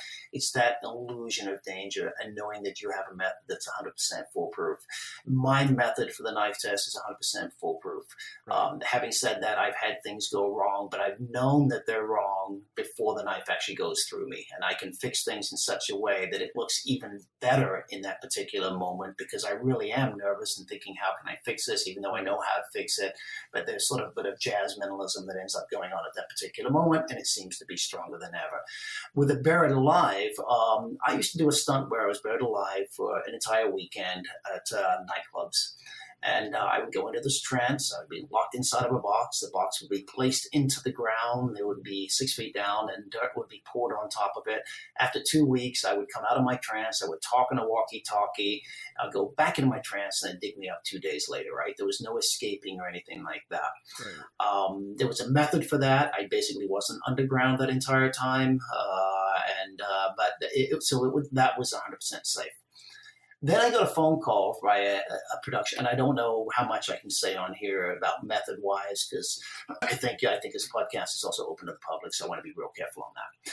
So then I get a call by a production company, and they want me to do the Buried Alive, but she doesn't go into great detail. I say, yeah, I think I can do that. I hang up, and then I start thinking about what she had just said, and I realize she wants it done in 45 minutes, and I start thinking, wait, they must want me to escape. So I call her back up and I said, you want me to escape, right? She said, yes. I said, you do realize nobody's ever done this. Houdini tried and they had to dig him out. She said, yeah, but we figured you could do it. And I was like, you know what? I've had some thoughts about this, which I had. I said, let me call you back within 48 hours. I went out to a friend's farm. And that farm abutted up to a creek, a big river, not a big river, but a small river. And so we had an embankment, which would make it safe for me trying to perform what I wanted to perform. The hardest part was trying to figure out how to stop the dirt from falling in. And I tried out exactly what I thought would work. It worked, in a very crude way. And I called her up in 24 hours. I said, yep, I can do it.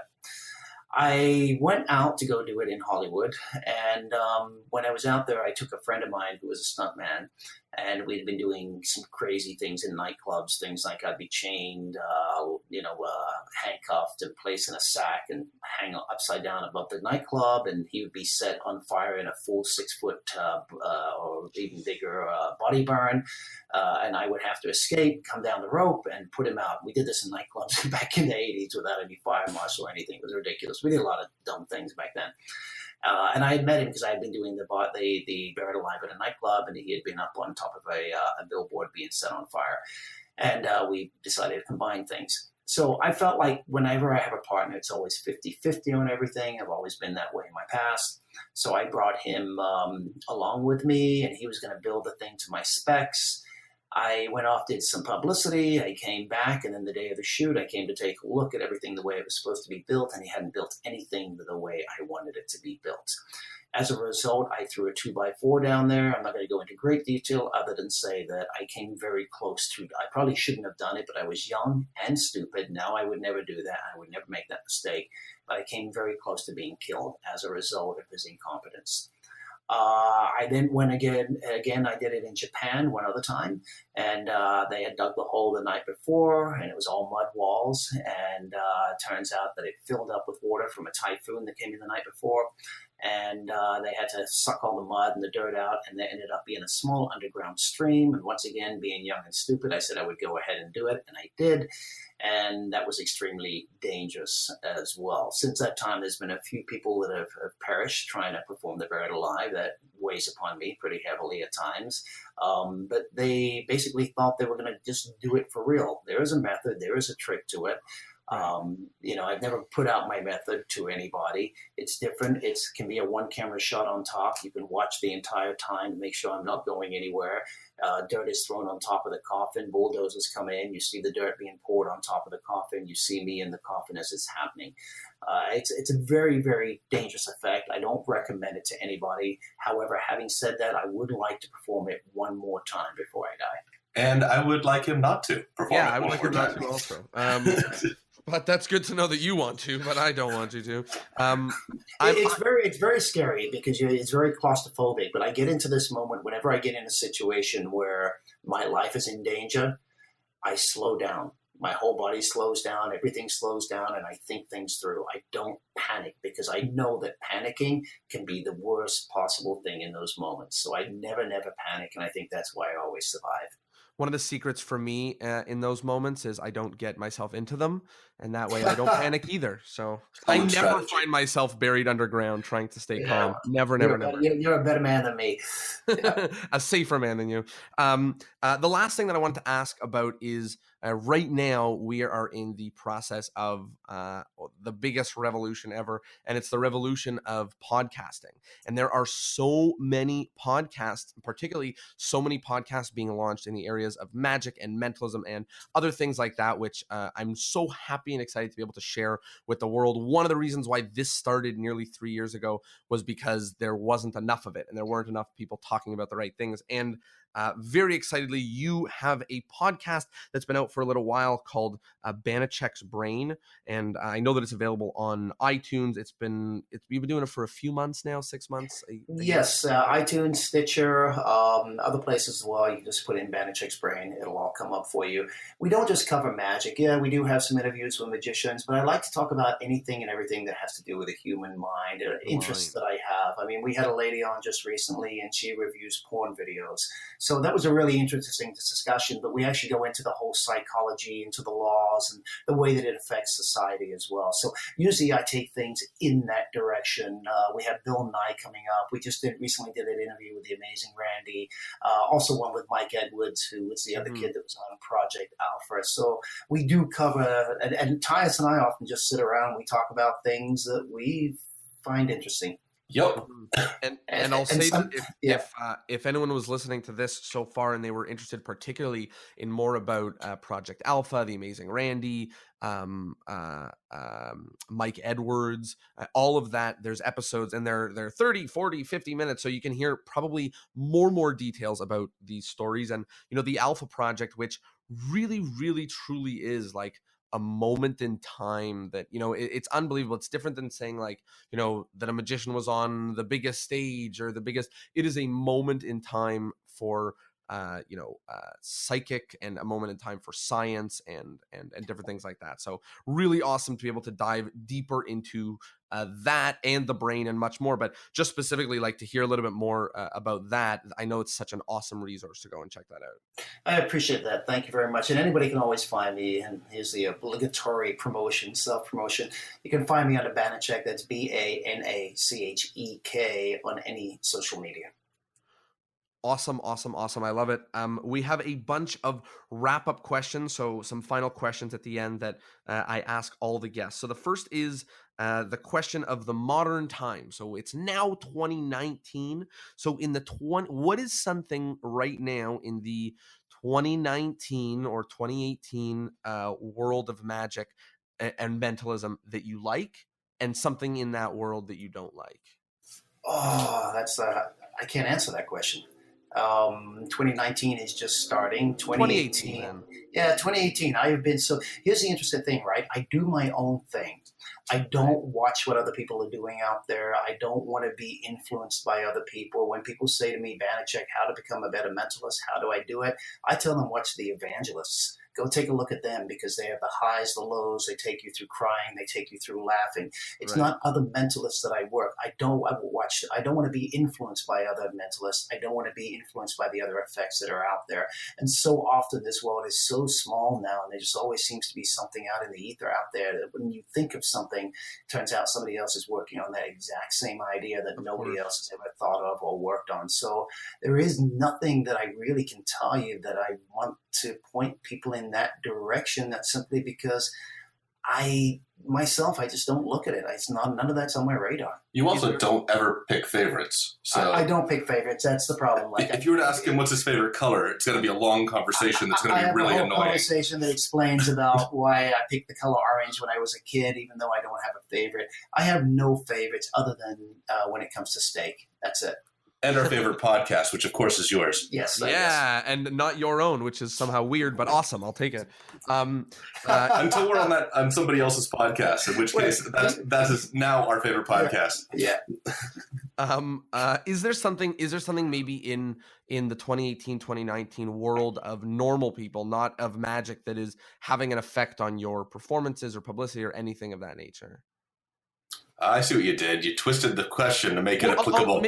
I'll Well explain played, why. sir. I'll explain why I'm digging a little bit deeper on the question and why I think it's Sure. interesting. Like, I think a lot of what we do, mentalist magic, discussing these topics, secrets, like all these different things, are really challenged by modernity. Like, Google has a huge effect on the fact that people used to wear tin hats and don't, or less people do, and different aspects like that. So. Sure.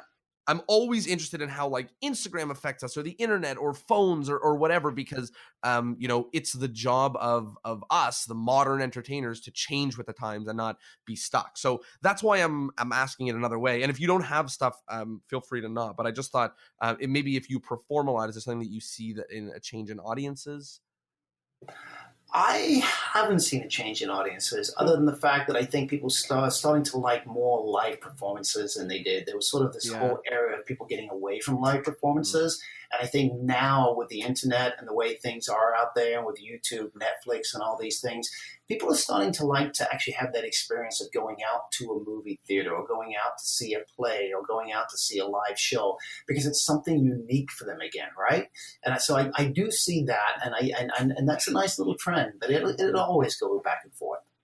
Totally. And I love that trend. And we're definitely seeing it all over the world, and seeing magicians focus their efforts on putting together incredible one-man shows. That's exactly what I was going to say. They're out there now, and they're doing small little theaters, and they're all hotels, and people are finding that to be the dinner experience to take a date on, to go see, because it is unique, it is different.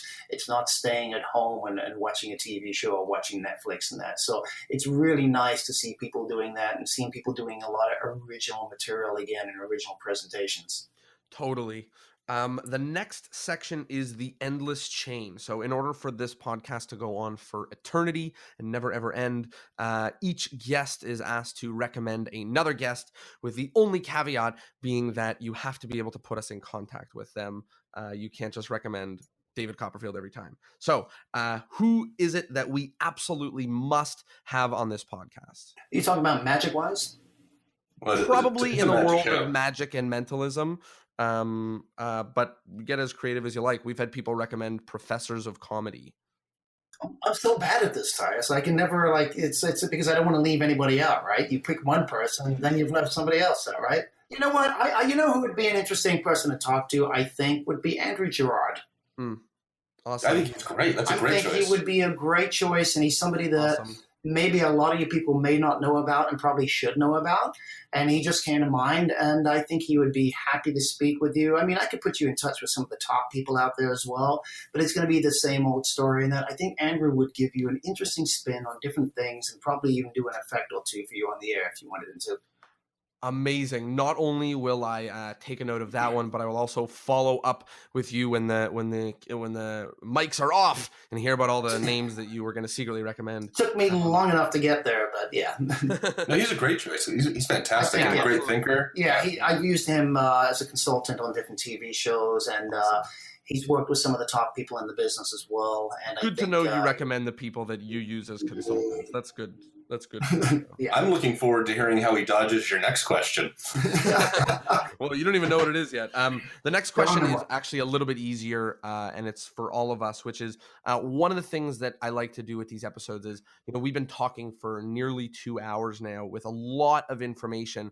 Each of us, I'll take a moment and talk about something in this episode that we spoke about that we thought was particularly important and particularly relevant, no matter who said it. To me, one of the things that came up, and I don't know how it came up first, but it's one of the things that I definitely respect most about the way that you perform, is the idea that you're leaving the audience off better than when you found them, or at least that's what you're trying to do, and that's what it looks like you're doing. And to me, that's so admirable, and also such a challenging thing to do in magic and mentalism. And I think it's a really, really cool take-home point for people to think about their magic and ask, like, is each person in the audience, left with something better than when they arrived here? Am I making them feel worse in any way? How can I make it better? And so on. And just informing people about the world instead of giving them falsehoods about the world. That was a real highlight for me. Tyus, what about you? It was a highlight for you?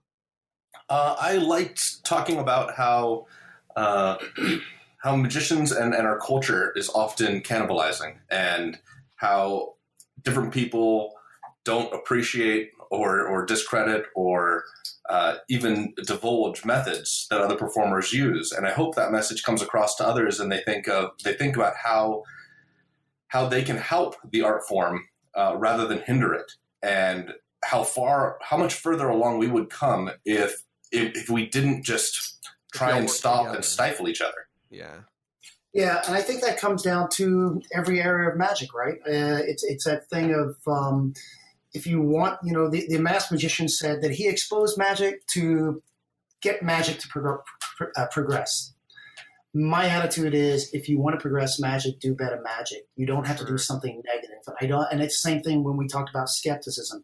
I think we need to be very careful about the negativity that we put out there and try to find ways to do things in a positive way. So if you're going to talk to somebody about psychic phenomena that you think is not real, do it in a positive way. Think about them. Have some empathy for the people out there. Have some empathy for your audiences as well when they're coming to see you.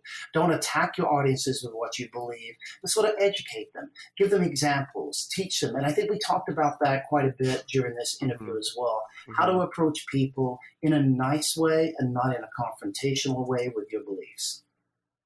Totally. And I think that, one of the things to highlight from this episode and to take home with is this idea of differing beliefs. And we came at it multiple times. We came at it from talking about, believability. We also came at it when we were talking about, like what should all the magicians do, and that, we can't really talk about that. And just, thinking about beliefs and how we spoke about handling other people that have opposing beliefs, and whether it's magicians or people that believe in tarot cards or whatever the case may be. I think that belief plays such a big role in what we do, and also the respect of people's beliefs and the understanding of their beliefs, and if we feel that it is our duty, or at least that we want to inform people about the world, finding ways to do that respectfully, and so on. So I thought that was also a really cool thing to I'd like to leave with one thing, or it's actually multiple things, really. Well, do you have more questions for us before? The only other thing that I was going to ask for before you go is to plug where people can go to find your magic and to find more about you. Just type in Banachek online. If you want Facebook, it's Banachek. You want Instagram, it's Banachek. You want the website, it's Banachek. You want the podcast, you can find it on Banachek.com, or you can go to Stitcher, or you can go to iTunes and get Banachek's Brain right there. So just plug in Banachek in your internet and you'll find me. You'll find more than enough things that you could ever want. And all of these stories and things about my life, it's out there, and it's there to find and do the research on. One thing I'd like to leave, since this is primarily a magic podcast, and I just touched upon it briefly a minute ago, always think about the positive things that you can do for magic and how you can present things.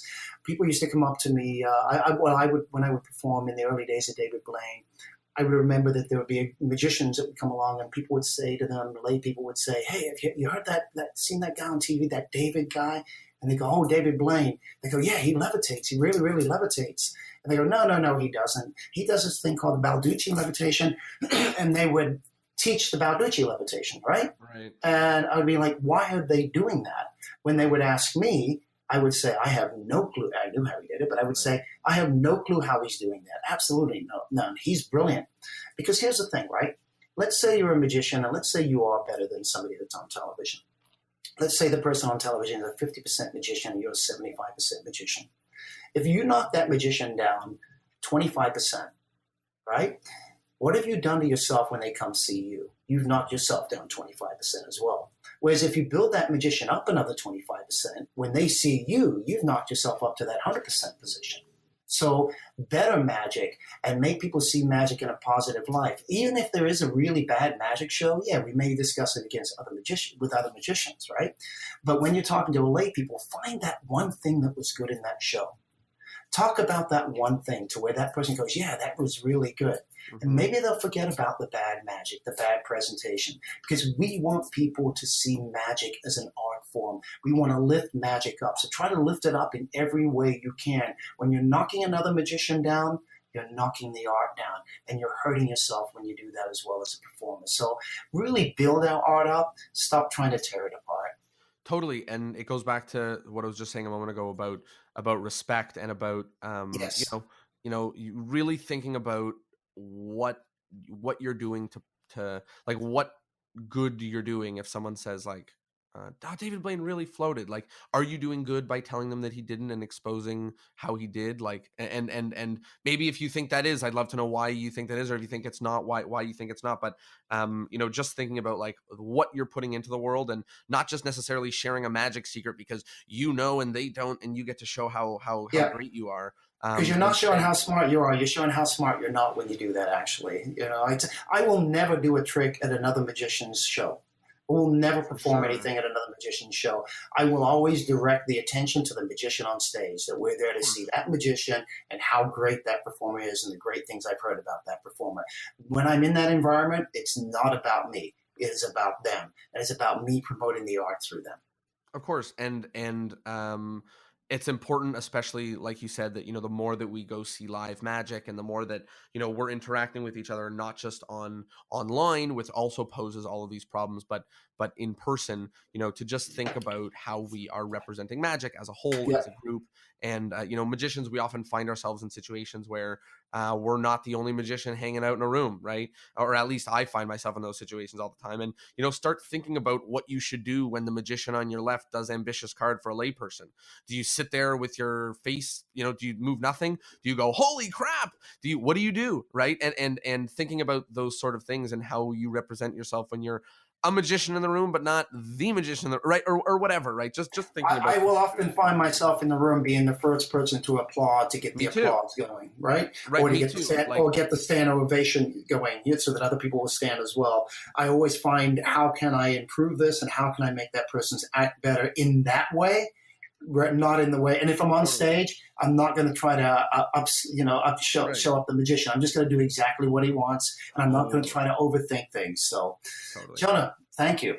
I love that, and a big thank you to both of you for coming to join us on this episode and talk a lot about the world of magic and mentalism. And specifically for me, I always find, and I'm sure everyone can hear it in my voice, but I always find such struggles talking about mentalism and belief and inference about these beliefs and what it is that we're saying to and for and from people that are coming to our shows. And I found myself able to release some of those emotions and to talk with someone who has figured out a way to perform some of those amazing feats and to make them their own in great ways, but without leading people astray while doing it. So a real pleasure for me. And again, big thank you to you two for my pleasure. Let's do this again sometime. So much more to talk about at a later date.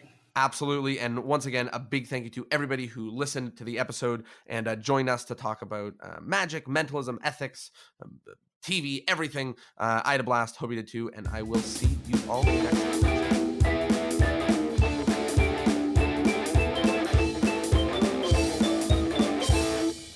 Well, boom, there you go. I hope that you like that, and I hope that it opened up your mind a little bit to the effect of what we're saying and what we're doing, or at least the potential for those effects. I'd love to know what you think about this episode and the ethics of magic and mentalism. Send me a message or do a post and tag me, and I will be in the comments saying hello. Thank you so much for being here for another week, and I will see you next Thursday.